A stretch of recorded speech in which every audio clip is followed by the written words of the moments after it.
join us on the show right now, Ed Worley, NRA ILA's California State Liaison. Ed, how you doing, sir? I'm doing all right. I'm glad glad you could join us tonight. I know that we are now getting to the busy time. How many hours have you been at the state capitol in Sacramento today? Oh, I lose track. Because yesterday I was at the Capitol from about 7:30 in the morning, and then after the committee hearings left, then we got in the car and drove all the way over to San Jose, about 160 some miles, to attend an NRA members council meeting last night in a crucial district with a moderate Dem in it, so we can get our members talking to the Democrat senator. So then I turn around and drive home, and then I had to go back to the Capitol this morning. So it all becomes a blur this time of year. It's like, that is, I feel for you. Well, listen, I'm glad you're with us tonight. Two anti-gun bills in the Assembly Public Safety Committee on Tuesday, and they both passed out of the committee. Yeah. Is that right? Yes, they did. We have two bills both bills that we defeated last year have been reintroduced. The first bill is AB 144 by someone in Portantino. This is a bill that would ban the open carry of unloaded handguns upon your person. Yes, exactly. That's what everybody says when I tell them the bill. So, because in California, there's this weird little nuance in our law. Yeah. Unlike other states where you can openly carry a loaded handgun on a belt so everybody can see that you have it loaded, in California you cannot carry it loaded. You can carry it open, but you can't carry it loaded. So you can have the magazine in your back pocket or wherever else, but you cannot have the magazine inside the firearm or the firearm loaded. So because of the really bad concealed carry issuance problems we've had in urban areas where there's blatant discrimination against people right. in issuing permits, the only option a lot of people have in those urban areas to protect themselves is to openly carry the firearm in plain view. So as I explained to the committee, I said, well, here's what you have. Because you've allowed a system in California that blatantly discriminates against citizens who are just trying to protect themselves and their families and get permits like you can almost everywhere else in the United States. Mm-hmm. And California is the anomaly. The only lawful option people have left now is to openly carry firearms on their person to be able to protect themselves and their families. And the gun control advocates were having a hissy fit, talking about how there's going to be blood on the streets, any kind of verbal altercation or misunderstanding or road rage is going to cause people to have all these shootouts. It's a typical kind of thing they talk about when we talk about right to carry in all the other states when we in the NRA doing it. So that's how paranoid they are. That you can't trust people. Yeah. So I ask a very simple question. I said, show me a single instance where anybody openly carrying a firearm in California that we have interacted with law enforcement has been arrested for a crime, has committed a crime, has been caught committing a crime, mm-hmm. or has a legal problem. And could they tell you anything? No. They had one of the anti-gun police chiefs sitting there, and I asked them the question, and they all just sit and looked at it. Uh-huh. So I said, well, the problem is people are uncomfortable with seeing people with firearms. Right. And I said, that is a cost of having a free society. Yeah, I mean, Ed, I hate to say this. I really hate to say this, but I'm guessing that if I were to magically transport myself to coastal California this weekend, and right. I were to take a walk, perhaps in Venice Beach, yes. or if I were to, go up to Castro Street in San Francisco, I may see some things, Ed, that would make me uncomfortable. I may see some things that would make me say, I don't know how I feel about this. But as you say, this is a free society. In California, a state that supposedly loves civil liberties, loves individual freedom. Yeah, that's what they keep saying. Yeah, that's what they keep saying. This is a perfect example of, I think, the hypocrisy on this issue. Well, and that's the issue, is that, you talk about this and you bore down to it, that part of what it is that they're just offended that people have the audacity to blatantly try to protect themselves and their families. Right. So in the rural counties, the majority of the counties in California, we've worked with the Sheriff's Institute shall issue carry system in most of the counties. You have to go through the background check and the fingerprints and take the NRA classes and everything else. In those rural areas where the crime is very low, you can get a permit to protect yourself. Mm-hmm. But in the urban areas like Los Angeles, where I grew up, you literally cannot get a concealed carry permit to save your life. I gave him the example of the Class 3 machine gunsmith who works on the machine guns for law enforcement, who was denied a concealed carry permit. I said, now wait a second. If you can trust anybody, it's a guy who's been licensed by the federal government to work on machine guns for law enforcement, right? And he wanted a permit to be able to transport the machine guns back to the agencies he's working on them for, so they wouldn't get stolen, and he wouldn't give him a permit. Man, I said that's how blatantly discriminatory the policy is. Well, now the other aspect of this, Ed, and you know, I kind of hate to bring it up because this could end up, I think, benefiting gun owners in some way. Let's just say that this open carry ban gets passed. Right. A judge in San Diego has said that the reason why may issue concealed carry is fine and dandy for California is that people have the option to carry openly. Albeit an unloaded firearm. The judge has said that apparently satisfies the requirement for allowing people to defend themselves. In other words, the judge has said, yes, you do have a right of self-defense, even outside of your home, but we feel like the open carry of an unloaded firearm is sufficient to allow you to defend yourself. Well, if that's taken away, Ed, then what? I mean, then we still need to protect ourselves. You said, all right, now the open carry is banned. Does that mean that a shall issue right to carry is the default?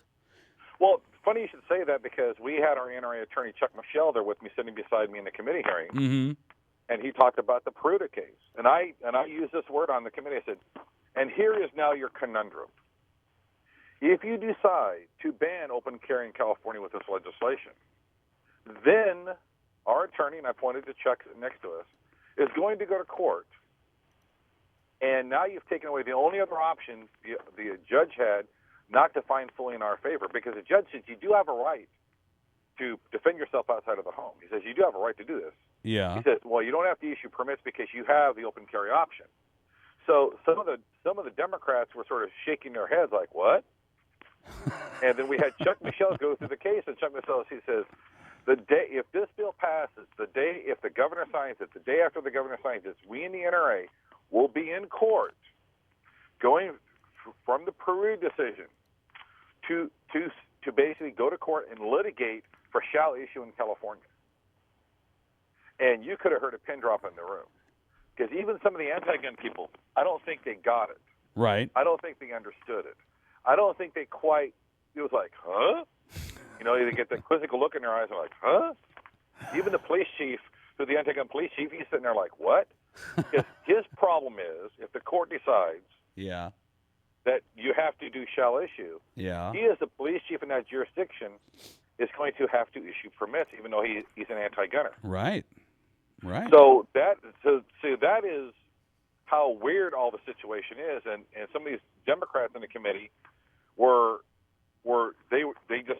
shaking their heads, and we had some of the Republican legislators in there, like Kurt Hagman, who carried the repeal of AB 962 for us last year, and same thing this year. He started asking our attorney questions, outlining the Peruta case for them even in more depth. And so they were sort of caught in this vice of, okay, well, what are we going to do? Yeah. And some of them are going to have a real hard time dealing with it. Because as I told legislators at the Capitol I've talked to, I said, whether you like it or not, California is the anomaly in the United States. We are going to get shall issue in California, whether through legislation, whether through litigation, however we're going to do it. We are not going to stop.